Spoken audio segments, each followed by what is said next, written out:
সুব্রত মিত্র আমার সাথে পরিচয় ছিল না, সমাধান দিয়েছে। উনি আমাদের পড়ারই কবি।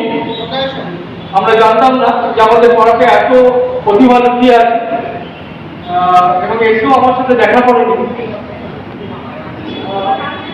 সম্মান সুব্রত মিত্রকে সম্মান জানাচ্ছে ব্যাট করিয়ে এবং তৈরিও করিয়ে।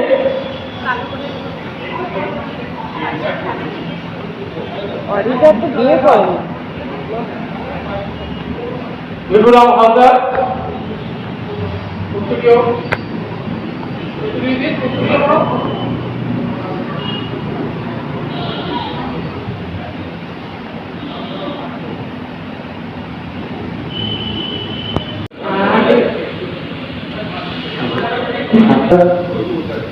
অনুষ্ঠানের একদম অন্তিম প্রান্তে হলেও পুনরায় প্রাণ ফিরে পেলাম।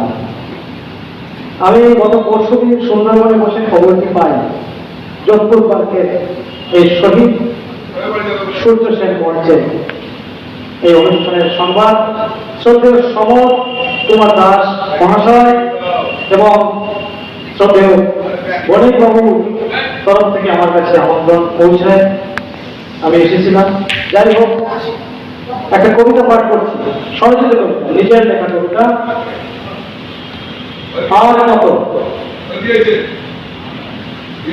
আর কত মৃত্যু দেখলে আপনাদের টনক নড়বে, আর কত ভোট হলে আপনাদের ঘুম ভাঙবে, আর কত ঘর করলে আপনাদের ঘুম ঘর করবে, আর কত অন্ধকার হলে দিনকে রাত বলবেন, আর কত রক্ত বর্ষণ হলে তাকে ধর্ষণ বলবে, আর কত শিশু হারালে তাকে শিশু পাচার বলবেন, আর কত চোরাচালান মাফিয়া রাজ দেখলে তাকে দুর্নীতি বলবেন, আর কত শাসানি ধমকানি দেখে তাকে স্বৈরাচারী বলবেন, আর কত লুট হওয়ার পর তাকে লুটতরাজ বলবেন।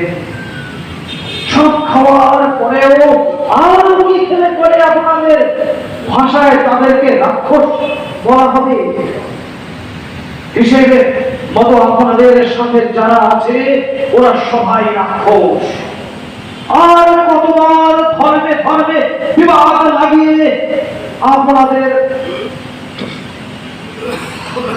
আপনাদের মঞ্চ বানাবেন, আর কত নোটে নোটে ভোট জোট করে পাবলিককে বোকা বানাবেন, আর কত এরকম ছদ্মবেশ খেলা করবেন বলুন তো।